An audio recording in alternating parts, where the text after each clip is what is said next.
Ethan stirred from a strange, dream-laden slumber, his thoughts clouded by a nebulous sense that his life had been inexplicably transformed. He blinked, his eyelids feeling as heavy as lead, and found himself surrounded by softly pulsating lights, tinted with a strange turquoise sheen, dancing across crystalline panels. The murmur of alien machinery hummed in the background, filling the air with a hypnotic thrum that made him uncertain if he was awake or still lost within the corridors of his dreams. He tried to sit upright, ignoring a dull ache radiating through the back of his neck. When his vision cleared, he saw that he was lying upon a pale, cushiony bed inside a chamber that looked suspiciously like the interior of a spacecraft.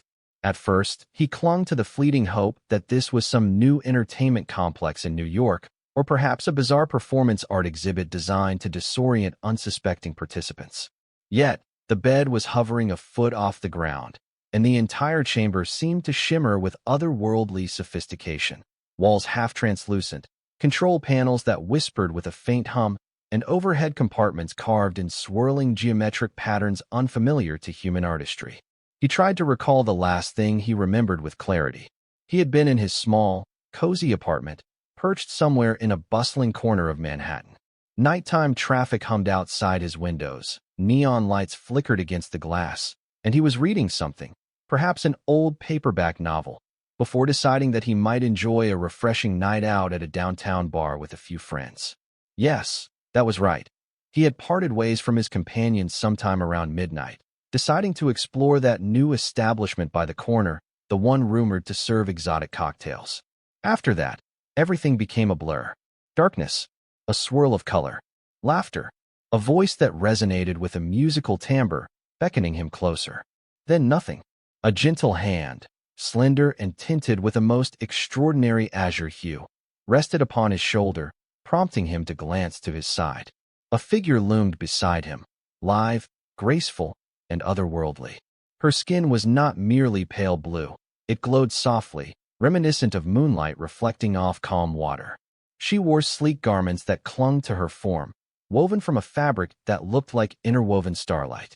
And her eyes, large, glowing with a faint silver luminescence, regarded him with warmth and concern. Silken locks of white blonde hair, cascading to her waist, framed a face of delicate symmetry. "Ethan," she said, her voice resonant yet soothing, as though each syllable were guided by an ancient cosmic tide. "You're awake. How are you feeling, my dear husband?" He stared at her, stunned beyond measure. The word husband caught him off guard, enough to provoke a startled croak from his throat. "Husband? I'm sorry, but I think there's been a misunderstanding."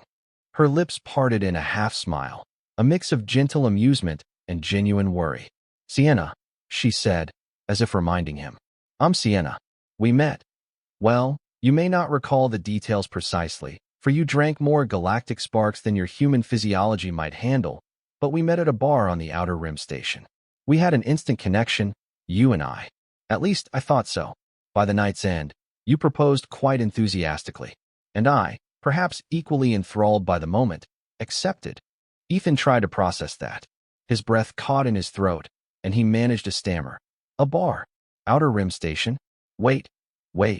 Are you telling me we're in outer space, on a spaceship, and that I proposed marriage last night?" She drew closer, setting a cool hand against his forehead. He found the contact calming, as though her touch coaxed his anxious nerves to settle. "I understand your confusion. Our people are quite direct in matters of the heart. And the way you spoke, so earnestly, about crossing the galaxies for love, I was utterly charmed. We participated in the marriage ritual aboard the station, officiated by a priest from the Helix's quadrant. It was, well, you were insistent that we do it right away." He pressed a hand over his eyes, half expecting to wake up in his Manhattan bed, still reeling from a night of regular, earthly indulgence. But the sense of reality here was too vivid. The slight shift of the spacecraft, the electric hum in the air, the tender but unearthly presence of Sienna at his side, all these details coalesced into a truth as solid as stone. "Hold on," he whispered, swallowing hard. "We got married, right? That's unexpected. But perhaps I need to call my family, or something. I need to figure out how I got here. And you called me husband just now. But I don't remember. He paused, noticing how her face fell slightly at the mention of his lack of recollection. It wasn't that he found her repellent. On the contrary, she was the most stunning being he had ever beheld. But the utter shock of his circumstances had overwhelmed him. Sienna nodded with understanding, her silver eyes reflecting compassion. Our time was short, I know. And for my people, sometimes a single night's vow is enough to bind us for eternity. But we have another surprise. The night we met, we did more than just exchange rings. We formed a soul bond. And from that union, you and I, we are expecting a child. Those words rang through Ethan's mind like a thunderbolt cleaving an old oak. He could scarcely believe it. In the space of a single evening, he had left Earth, married an alien woman, and, somehow, unbelievably, conceived a child? He stared into her glowing eyes. We, he began, but no coherent sentence would form. The swirling kaleidoscope of events was too bewildering. He felt as if he had stepped into someone else's life. And yet, as her hand slipped into his, he sensed a quiet warmth that steadied him. There was a reassurance there, a shared electricity that coursed from her fingertips into his. If he pushed aside his shock, he felt an unmistakable connection, almost like a gentle gravitational pull that resonated in his chest. She squeezed his hand softly, her voice a gentle whisper. We should get you up. We're arriving on my home planet, Aurelian, seat of the Grand High Council. My father is High Chancellor Varos, and we must tread carefully. He wields tremendous influence, and he may be less than pleased that I've chosen an outsider, especially one who is not only from beyond our star system, but from an entirely different species. Nevertheless, I believe he will come to see your worth, if you are willing to prove yourself. And I will stand by you. Ethan nodded, though he felt as if his mind were drifting across a vast cosmic ocean. Yes, of course, he said, trying to muster some semblance of composure. I will do my best to be a good husband and father. But everything is happening so fast. She offered him a delicate smile and led him to a curved hatch that slid open with a soft hiss. Beyond lay a corridor illuminated by streams of molten lavender light, leading toward the ship's main observation deck. As they traversed the hallway, Ethan glimpsed other aliens, some of them sporting hues of emerald or sapphire skin, others dressed in elaborate robes embroidered with symbols that glimmered like faraway stars. Many nodded politely at Sienna, though their gazes strayed to Ethan with curiosity or mild astonishment. Sienna guided him to an expansive window, revealing the planet below. Ethan's breath caught as he beheld a grand celestial vista. Aurelian, radiant beneath swirling violet clouds, its oceans shimmering like sheets of polished silver, its continents ringed with luminous crystals that sparkled beneath twin suns. Strange, floating citadels hovered just above the surface, tethered by beams of golden light to spires that rose from shimmering cities. It was a vision of ethereal majesty, so different from Earth that he could only stare, enraptured. This is my home, Sienna said quietly. Soon, you will meet my father, High Chancellor Varos. My mother, Lady Zirin, passed away many years ago, and it was a deep sorrow for him. He holds onto her memory very strongly, and he's always been protective of me. Your arrival may shock him, but do not lose heart. He is a just man, though a stern one. Ethan nodded, still speechless. Even if he had wanted to craft a witty, reassuring response, his mind still spun like a top set loose in a zero-gravity chamber.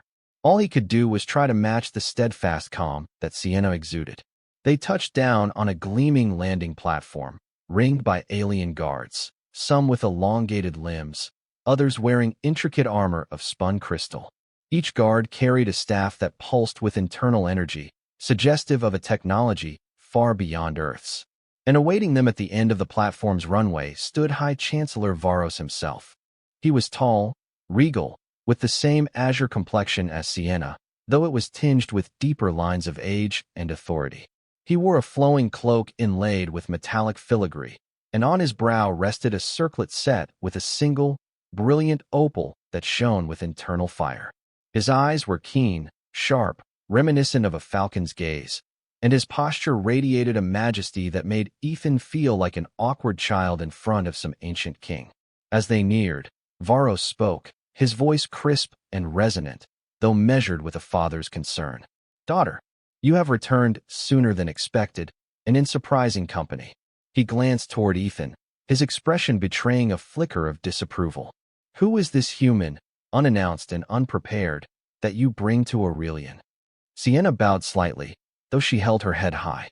"Father, this is Ethan, my husband. We were bonded in union last night, under the rites of the Helix's quadrant." Varos's eyes flared for the briefest instant with evident shock, yet he contained himself. "Husband? You have taken a mate, so swiftly, and from a world we know little about? Daughter, have you considered the repercussions of such a union?" His gaze swept over Ethan, assessing him from head to toe. A mortal from Earth? A planet overshadowed by its own chaotic history, bereft of membership in our enlightened council, stumbling through the cosmos with limited technology and uncertain alliances. Ethan shifted uneasily, feeling the scrutiny as if it were a cold wind slicing across his skin. He mustered his courage. "Sir, I realize this is unexpected. It was unexpected for me as well, to be honest. I come from Earth, yes, and I acknowledge we have our share of troubles, but we also have potential, and I'd like to prove I'm worthy of your daughter's trust. If you allow me the chance." Varos studied him for a moment longer, one brow arched, before returning his attention to Sienna. "I see that you will not be dissuaded easily. The Council's ways are clear, though. Any outsider who wishes to stand among us must be tested. He must demonstrate a commitment to our traditions, to our society, to the future well-being of the lineage he joins. This is not a trifling matter, especially now, during such precarious times." Sienna met his gaze with unwavering resolve. "I understand, Father, and I believe Ethan is prepared to do what is necessary." Ethan, feeling somewhat like a hapless tourist in a realm of demigods, nodded vigorously. "Yes, sir. High Chancellor, I will do all I can." Varos regarded him solemnly, then spoke. "You shall be given 2 weeks. Our planet's rotation is somewhat similar to your Earth measure, to demonstrate your worthiness. You must learn our laws, our customs, and prove yourself in tasks that will be set before you. Only then shall I bless this union and recognize you as part of House Varos. If you fail, then I shall have no choice but to annul the union and bar you from our world." Ethan's heart pounded. A direct ultimatum. He glanced at Sienna, who offered him a reassuring, if worried, smile. "I will do my best," Ethan repeated.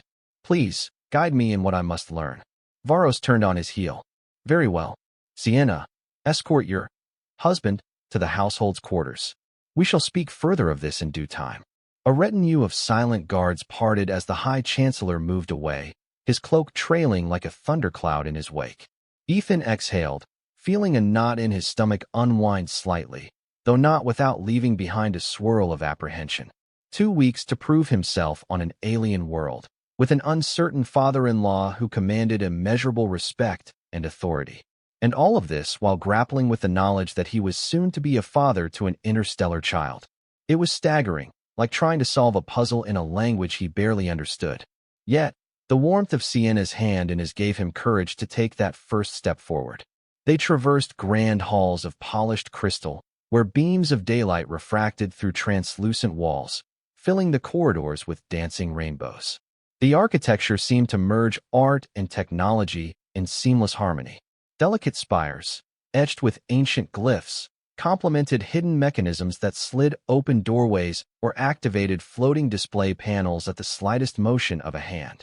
Occasionally, attendants or functionaries would bow to Sienna as she passed, greeting her with honorifics such as Lady Sienna or Daughter of the High Chancellor, while casting curious glances at Ethan. Though he felt self-conscious, he also felt an odd sense of pride that he was recognized in such a lofty setting, even if just as a curiosity. Before long, they arrived at a set of ornate doors carved with swirling patterns. The doors parted soundlessly, revealing a spacious suite filled with furnishings that shimmered like living moonlight. Ethereal draperies, subtle yet complex illusions of galaxies drifting overhead, and seats that seemed to hover without visible support gave the space a dreamlike aura. Sienna led him inside, and the doors closed behind them, leaving them in hushed privacy. Her gaze slid over to him, and for a moment, he saw uncertainty flicker behind those luminous eyes. I must apologize, she began softly, clasping her hands before her. I realize how overwhelming this must be for you. You had no time to prepare for any of this. I had hoped our union might be celebrated with joy, not overshadowed by my father's doubts. But our ways, and the position he holds, make him cautious. Ethan closed the distance between them, gently resting his hands on her arms. There's no need to apologize. We both got carried away, apparently. And, though it was unexpected, I can't deny that there's something special about you, Sienna. Something that draws me in. I don't fully understand it yet, but I feel it. He felt a slight flush, shy despite the sincerity of his words. You said you're expecting our child?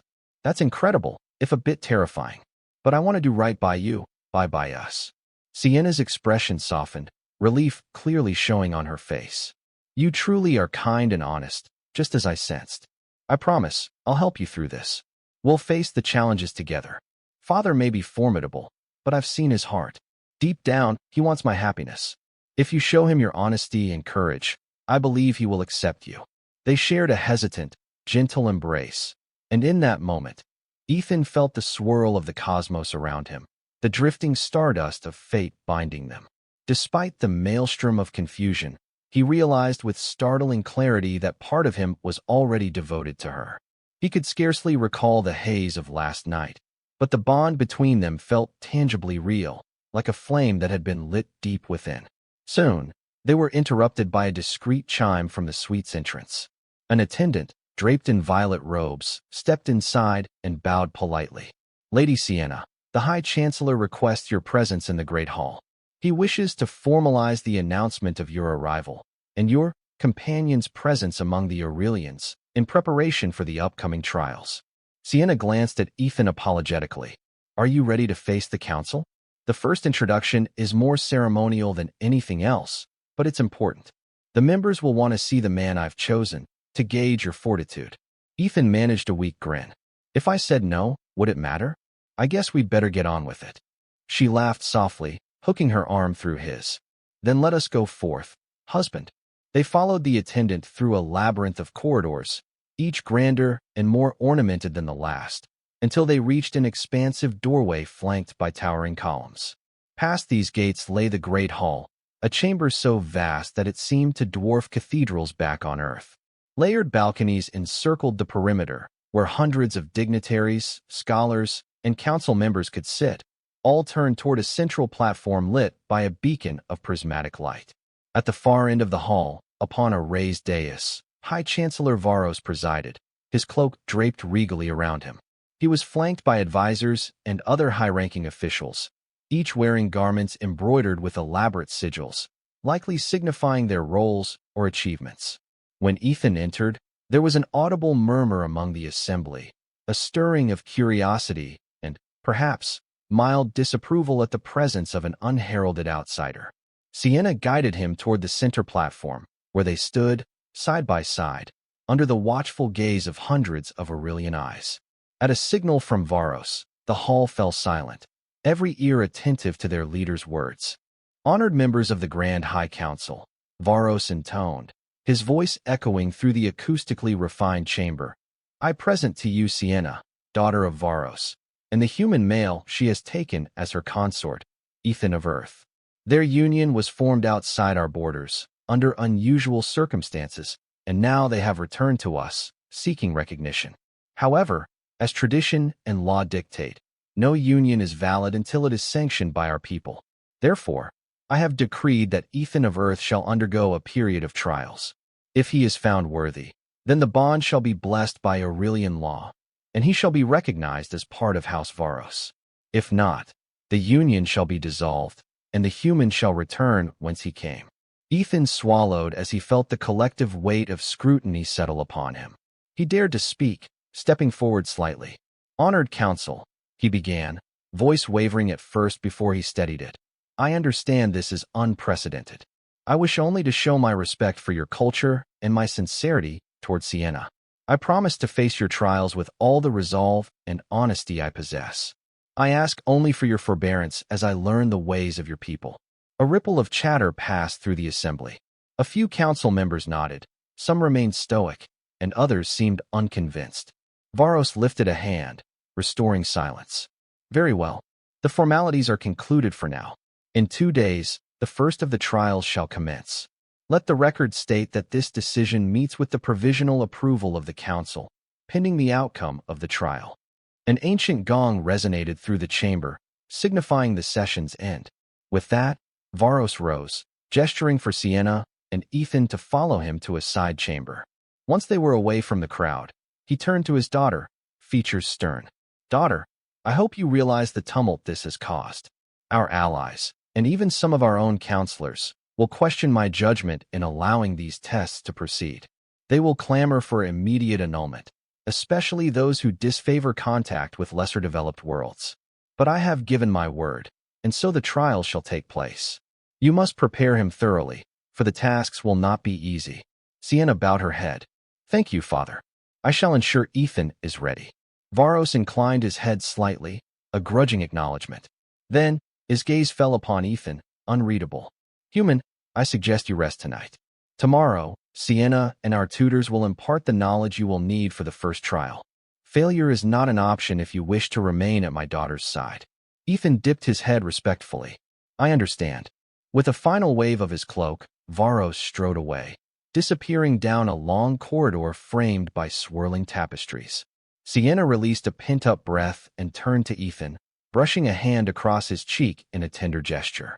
That went better than I expected. At least he didn't dismiss you outright. Ethan mustered a small smile. Thanks for the support. I couldn't have stood there without you by my side.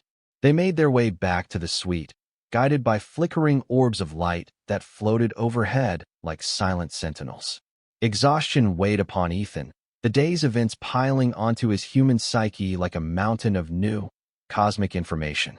Even so, that night, as they settled into the softly glowing bed, levitating slightly above the polished floor, he discovered that sleep came swiftly.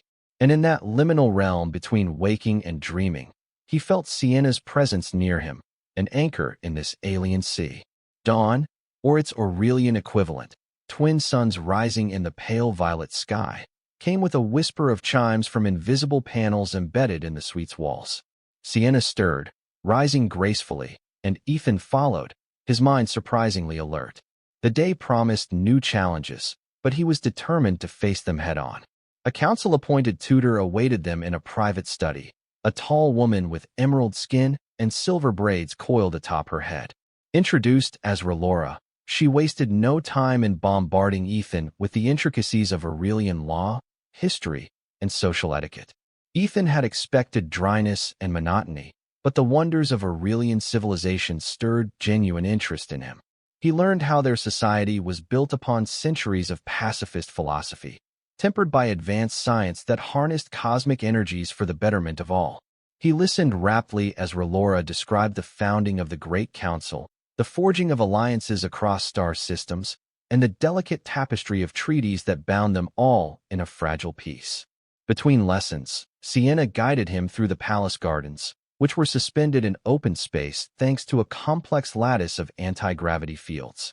Shimmering flora from across the galaxy flourished in tiered terraces, from lavender creepers that curled around shimmering sculptures, to pearlescent blossoms that sang soft notes when touched by sunlight. She introduced him to handfuls of her father's attendants and allies, some friendly and accepting, others more guarded. But each day, Ethan felt a slow transformation within himself, a dawning understanding that perhaps, in the cosmic scheme of things, he had stumbled into something that could become the greatest journey of his life. By the time the day of the first trial arrived, Ethan felt a mixture of dread and determination. The nature of the trial had remained shrouded in secrecy, though he had gleaned a few hints from rumors whispered in the corridors. Something about the rite of purity, an ancient test to measure one's sincerity of spirit and alignment with cosmic harmony. Even Sienna knew only that it involved confronting illusions within a sacred chamber. Regardless, Varos would be watching, along with the council. That morning, they traveled to a remote temple perched upon one of Aurelian's floating islands. The temple was a breathtaking edifice, carved from pale stone that glowed faintly with an internal luminescence, ringed by waterfalls that cascaded into the sky itself, evaporating into swirling mists before they could descend. At the temple entrance stood an elder priest, his skin marked with swirling patterns, his eyes full of quiet wisdom. He bowed to Sienna, then gestured for Ethan to enter alone. "Your heart shall be laid bare within," the priest intoned. "Be warned, illusions that spring from your deepest fears and your truest desires shall test you. Only through honesty and courage can you endure." Ethan inhaled, steeling himself. "I'm ready." Sienna's eyes brimmed with concern. "I'll be waiting out here. Remember all we spoke of, and know that I believe in you." He nodded, drawing upon her faith as the impetus to move forward. The temple's interior was dimly lit, with swirling tapestries of starlight adorning the walls. Soon, the path opened into a circular chamber, silent except for a faint hum that seemed to emanate from the walls themselves. A shimmering circle of light burned at the center of the floor. Ethan stepped into it, recalling the instructions, to stand calmly, letting the illusions come, to greet them without fear or deception. At first, nothing happened. The air stilled. Then, slowly, shapes began to emerge in the darkness beyond, ephemeral shades of memory. He saw the outline of his old apartment in New York, the familiar furniture, the flickering lamp. A voice called his name, a dear friend, perhaps, asking him to abandon this madness, to wake up. For a moment, he felt a heart-rending nostalgia, a desire to return to the simplicity of his former life. But he knew, in that instant, that part of him wanted something greater. He refused to turn away from the responsibilities he had accepted. The illusions shifted, and a new scene took shape.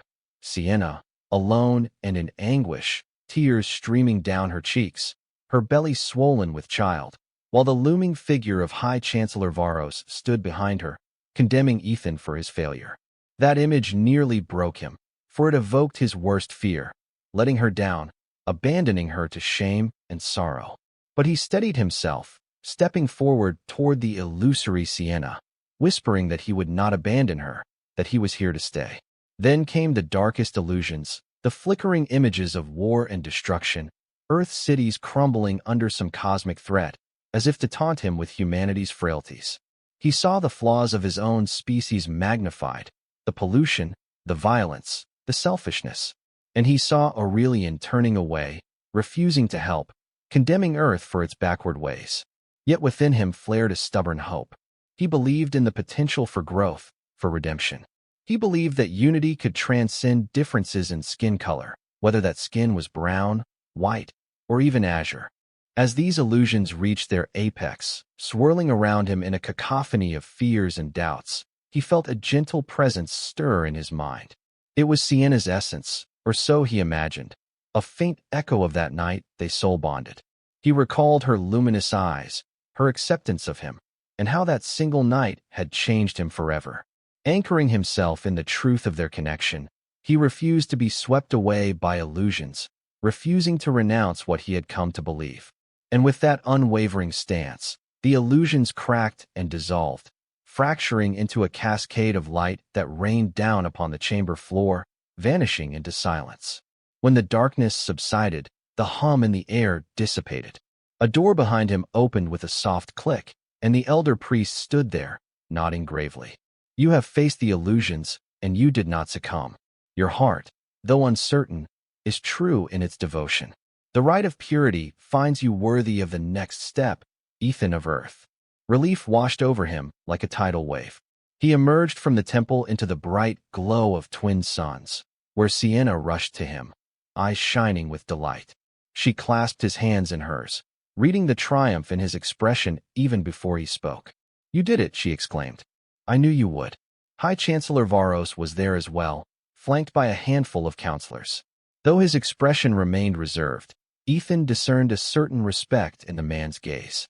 "One trial completed," Varos stated, "and you have surpassed expectations. But do not let this success blind you. The next trials will test more than the purity of your spirit. They will challenge your intellect, your courage in battle, and your capacity for compassion. Prepare yourself." Ethan nodded. "Yes, Your Excellency. I won't stop now." In the following days, Ethan threw himself into rigorous training, guided not only by Sienna, but also by skilled mentors appointed by the Council. He studied advanced alien technology, learned the fundamentals of Aurelian martial arts, an elegant style combining graceful motions and energy-based defenses, and continued deep dives into the labyrinth of Aurelian law and custom. The second trial loomed, and rumor had it that it would be a test of strategic prowess, possibly a simulation of galactic conflict or negotiation.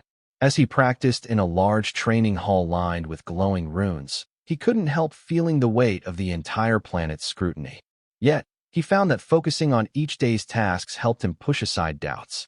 His bond with Sienna deepened. She would join him sometimes, matching his movements gracefully, her belly carrying the first faint signs of their child. On breaks, they would walk along balconies suspended thousands of feet above the shimmering cityscape, sharing their hopes and fears. Sienna confided that she had never dared to imagine marrying outside her species, let alone forging a union with a man from a distant planet that had not yet joined the interstellar community. Yet, with each passing day, she found new reasons to cherish the path they had chosen.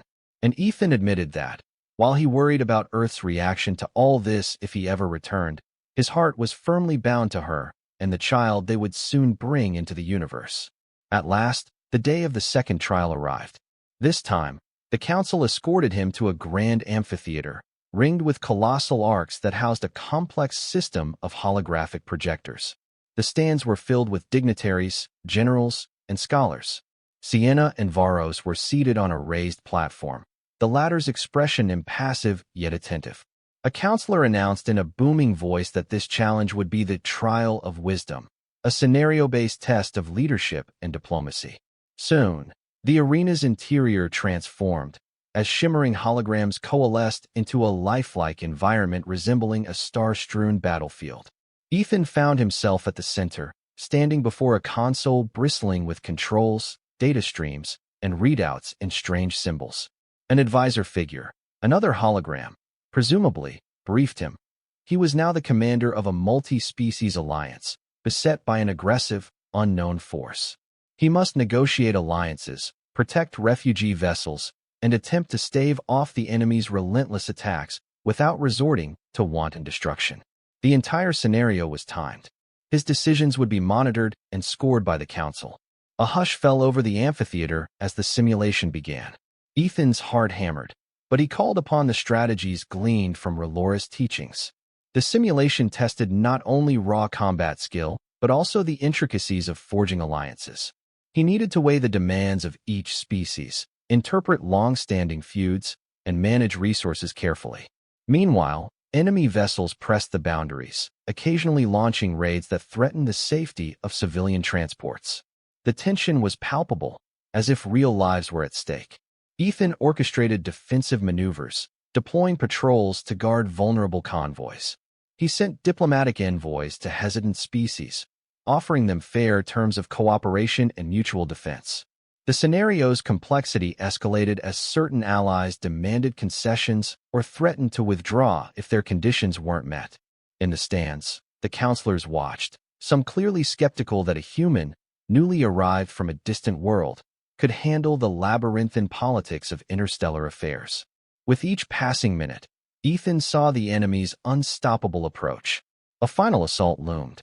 He had to coordinate a multi-front defense while rallying every ally. If he could unify them, they might stand a chance. Yet, one faction, the proud Daryl, a regal species known for advanced shield technology, remained aloof, reluctant to engage. Without their shields, the Allied fleet might crumble. Gritting his teeth, Ethan sent a personal plea to the Daryl leadership. The simulation displayed a huge, winged figure wearing robes of swirling gold, representing the Daryl Emperor. Rather than push an ultimatum, Ethan appealed to their sense of honor and the higher cause of preserving life across the galaxy. After a tense pause, the Daryl agreed to deploy their shield ships. Unity was achieved. The Allied armada stood together. When the enemy's final, massive offensive struck, the newly formed alliance held strong behind Daryl's shields, coordinating waves of counterattacks. The onslaught was fierce, but the Allied coalition emerged triumphant by the simulation's end, achieving a hard-won peace with minimal losses. As the holograms faded, the amphitheater erupted into conversation. Some counselors looked genuinely impressed, while others wore guarded expressions. Ethan stood there, heart pounding with the adrenaline of simulated battle, unsure if he had passed or failed. Then, Varos rose, the hush returning at once. The simulation indicates a measured victory, the High Chancellor announced, his voice resonating throughout the arena. You averted significant casualties among civilians, forged alliances despite complex demands, and refrained from needless bloodshed. Your performance was commendable. Ethan exhaled in relief. Sienna clapped quietly, joy shining in her eyes. Varos continued. The second trial is complete. You have demonstrated strategic acumen and an inclination toward peace. The Council shall record this success as a point in your favor. A solemn, robed counselor then stood, addressing the amphitheater. And thus, the final trial remains, the trial of valor. Let the aspirant prepare accordingly, for soon he shall be called upon to prove his bravery in more direct confrontation. That evening, while Ethan and Sienna dined on a balcony overlooking the shimmering city, the weight of the final trial loomed like a gathering storm. Neither quite knew what form the trial of valor would take. Rumors ranged from single combat against a fearsome creature to a daring rescue mission in a hazardous environment, to retrieving a rare artifact from a hidden labyrinth. The Council rarely repeated the same challenge twice. Still, a sense of optimism colored the air. Ethan had passed 2 trials, winning over many who had been skeptical. Even Varos seemed less forbidding, though he had yet to express clear warmth toward his prospective son-in-law. Sienna believed her father's heart was softening, if only a fraction.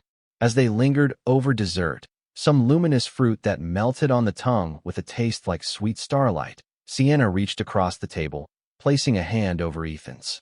I know how stressful this must be, she said, voice quiet amid the night breeze. But I can't help feeling proud and hopeful. You've shown our people that you aren't reckless, that you truly care about the greater good. Thank you for enduring all this. He smiled, weaving his fingers through hers. Of course, I have everything to gain. A new life, with you and our child. Honestly, that's worth more than any test they could throw at me. They gazed at the alien constellations overhead, each star a silent testament to the vastness of the cosmos.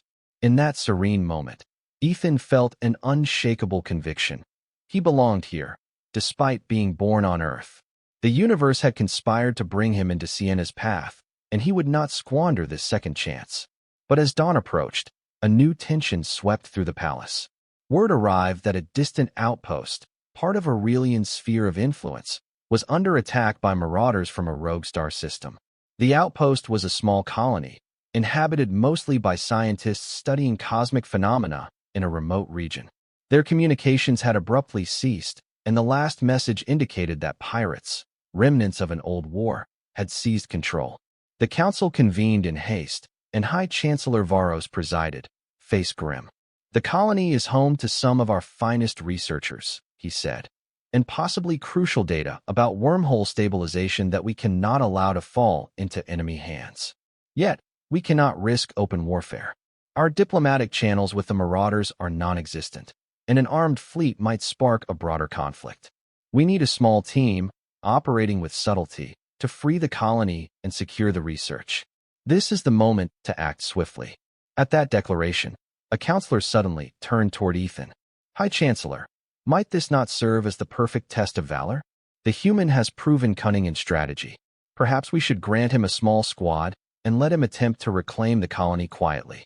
If he succeeds, it will demonstrate not only his courage, but his loyalty to Aurelian. Ethan felt his pulse quicken. This was no simulation. Lives were genuinely at stake, and the danger was real. Varos tapped his fingers on the table. Indeed, it might. However, we must consider the risks. If he fails, the outpost could be lost entirely. Sienna, sitting beside Ethan, spoke fervently. My father, if Ethan is granted this mission, I beg you, let me accompany him. I can't allow him to face such threats alone. Varos eyed his daughter with concern. You are with child. I hesitate to send you into danger. Sienna stood, her expression resolute.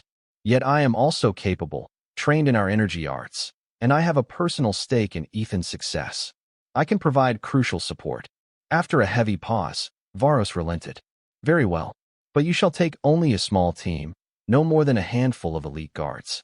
This must be done with precision, without sparking an all-out conflict. And know this, Ethan, if you do not return, our union is forfeit. If you falter, you will have sacrificed more than your own life. Ethan nodded, determination burning in his chest. I understand, and I accept. In short order, he and Sienna, along with 4 skilled Aurelian operatives, each proficient in stealth and combat, boarded a sleek, swift starship bound for the distant colony.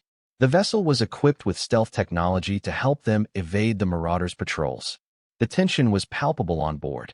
There were no second chances here. The final trial had become a genuine life-and-death mission. The journey to the outpost took several hours, during which time the team outlined a plan. They would land covertly on the planet's surface, outside the main complex, then proceed on foot through rocky canyons to infiltrate the colony. Once inside, they would free any captives, secure vital data, and sabotage the Marauders' ability to call reinforcements. Speed and stealth were essential.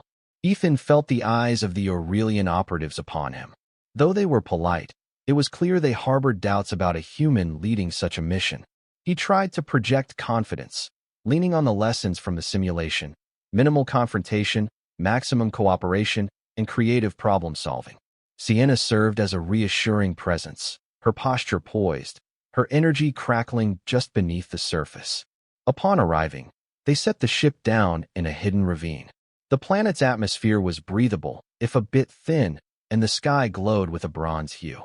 Towering rock formations jutted from the desert floor, carved by harsh winds that howled across endless sands. The group trekked silently, scanning for Marauder patrols. Ruined survey equipment littered the canyons, evidence of the abrupt assault that had disrupted life here. Soon, they reached the colony's outskirts, a small cluster of domed structures linked by covered walkways. A handful of Marauder guards, burly, reptilian beings with scaly hide, patrolled the perimeter, armed with heavy plasma rifles. Ethan's heart hammered. Sienna and the operatives exchanged nods, preparing for the infiltration. They found a service hatch leading into an underground corridor.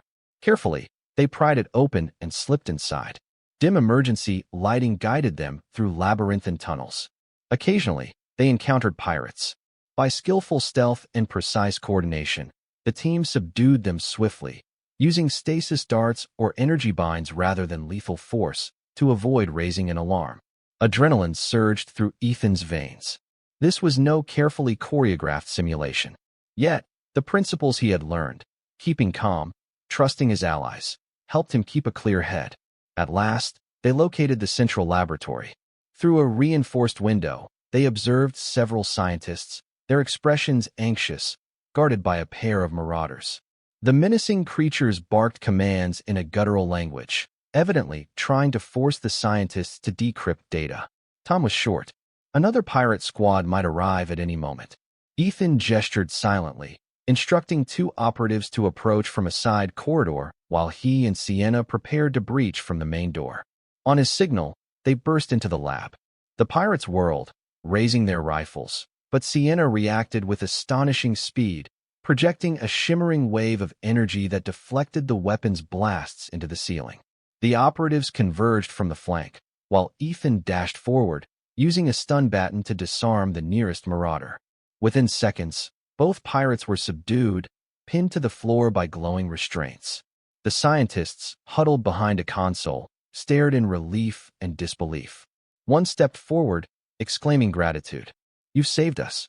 Please, there are more of them in the security hub, and they're trying to send a distress call to their main fleet." Ethan nodded.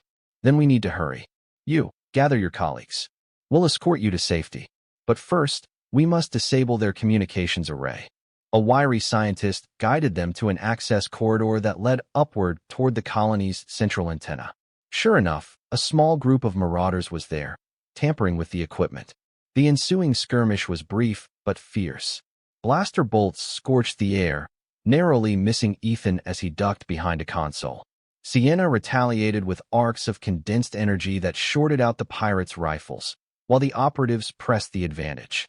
In a matter of minutes, the pirates were either captured or forced to flee into the desert. Ethan, heart pounding, yanked down a lever on the communications terminal, severing the uplink the marauders had been trying to establish. The last of the pirate presence was scattered or neutralized. A wave of triumph rushed through him as the colonists emerged from hiding, eyes alight with hope. They had done it, and with minimal casualties. Outside, the desert winds whipped at them as they led the rescued scientists back to their stealth ship. One of the Aurelian operatives signaled the all-clear, reporting that marauder forces on site had been fully subdued or fled. With swift efficiency, they evacuated the colonists and the research data.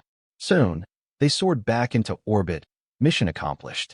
Relief flooded Ethan, though every muscle in his body was taut with lingering adrenaline. He glanced at Sienna, who pressed a hand to her abdomen, smiling softly. They had triumphed together, protecting not just the colony, but the child she carried, ensuring a safer world for their family's future. When they returned to Aurelian, the council assembled in record time. It was not just a small group, but the entire Great Hall, thrumming with anticipation. Word had spread of Ethan's success in rescuing the colony without sparking a broader conflict. As Ethan, Sienna, and their operatives stepped into the hall, the gathered counselors and onlookers erupted into thunderous applause. Ethan felt stunned, overwhelmed by the cheering that echoed from the chamber's walls. High Chancellor Varos stood on the dais, cloaked in regal splendor. As the applause subsided, he addressed the multitude. People of Aurelian, you have witnessed the final trial. Ethan of Earth has proven himself in the face of real danger, preserving innocent lives and our research, all while upholding our ideals of measured force and compassion. He has shown valor, cunning, and a heart aligned with our highest principles. Therefore, I, Varos, High Chancellor of Aurelian, declare this man worthy of joining House Varos, and I bless his union with my daughter. At those words, an even greater wave of applause swept through the hall. Ethan stood numbly, scarcely believing the magnitude of the moment. Sienna squeezed his hand, tears of joy welling in her silver eyes. He felt a lump in his throat, gratitude and relief merging into a dizzying euphoria. All the trials, the struggle to adapt, the frantic rescue, it had led to this. Varos descended from the dais, stepping up to Ethan. For a moment, father and son-in-law regarded one another, the elder's stern gaze softening slightly. Then, in a grand gesture, Varos extended his arms and embraced Ethan. The hall cheered anew. "Welcome to my family," Varos murmured. "May your future be bright among the stars." In the days that followed, Aurelian became a new home for Ethan. Ceremonies were held to formalize the union in a public celebration, Aurelian style, replete with luminescent garlands, cosmic music that resonated in a joyous throng, and a reaffirmation of vows.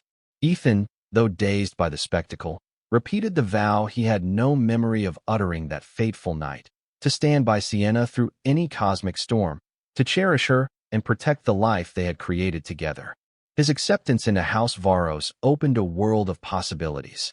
He remained in contact with Earth, at least in theory, but found that he had little desire to hurry back. He wanted to learn more about Aurelian technology, to find ways to build bridges between his home planet and this magnificent civilization. With Varos's reluctant blessing, he established a small cultural exchange program, inviting Earth scientists and scholars to eventually visit once conditions were ripe. It would be a slow process, but it was a step toward forging a lasting bond between worlds. Most importantly, in the quiet hours of twilight, when the twin suns sank behind the crystal spires, Ethan and Sienna would retreat to their private suite, feeling the gentle hum of the floating bed beneath them. Sienna's pregnancy progressed faster than a typical human timeline, an intersection of their biology and the cosmic energies of Aurelian, the doctors speculated. Yet, she glowed with serene joy, her azure skin radiating health and anticipation. Ethan would rest a hand on her belly, marveling at the miracle of new life within, brimming with excitement and the faintest flutter of fatherly nerves. And so it was that, late one evening under the swirl of alien stars, Sienna's labor began. Soft moans gave way to a tranquil birth attended by Aurelian physicians, who harmonized the energies in the room to ease her pain. Ethan, clasping her hand, witnessed the arrival of their child, a radiant newborn boy, skin the color of dawn, tinted softly in an azure hue. Tiny silver eyes opened, regarding the world with calm curiosity. At that moment, Ethan's heart soared with a love deeper than any he'd known, a sense of belonging that transcended the boundaries of worlds. Sienna named the child Orion, in a nod to an Earth constellation Ethan had once pointed out from a palace balcony. High Chancellor Varos, beaming with grandfatherly pride, declared Orion a new symbol of unity between Earth and Aurelian. The entire palace rejoiced. In the weeks that followed, Ethan, Sienna, and their newborn son became a beloved fixture across Aurelian. The tale of how a reckless human from Earth had stumbled into their star system, only to become a champion, a father, and a symbol of interstellar harmony, spread to far corners of the Council's territory. Ambassadors of neighboring systems sent gifts and well wishes. Even Earth, in time, began to catch whispered rumors of new alliances forming beyond its sky. Standing on the crystal balconies of the palace, cradling Orion in his arms, Ethan looked out over the shimmering landscape of floating cities and prismatic waterfalls. Sienna stood beside him, leaning on his shoulder. Neither spoke, for words were unnecessary. They had found their place, forged by chance yet sealed with love. Thus ended the whirlwind of trials that had defined Ethan's unexpected journey from humble city apartment to cosmic fatherhood. No longer was he the bewildered Earthling who had awakened in an alien spaceship. He was now Ethan of Earth and Aurelian, husband to Sienna, father to Orion, and he was loved. And in that timeless hush beneath alien suns, the universe itself seemed to sigh in contentment, as though, in bringing these souls together across light years of unknown space, it had written a gentle coda of hope for all beings who dared to seek connection among the stars. Happy ending achieved, the path bright and welcoming for the newly formed family. Their future, full of cosmic wonders, diplomatic opportunities, and the simple joys of raising a child, shone with promise. And so, at the close of this tale, one could only imagine that, far above, the constellations burned a little brighter, celebrating the union of two hearts from distant worlds, united at last in a love that spanned galaxies.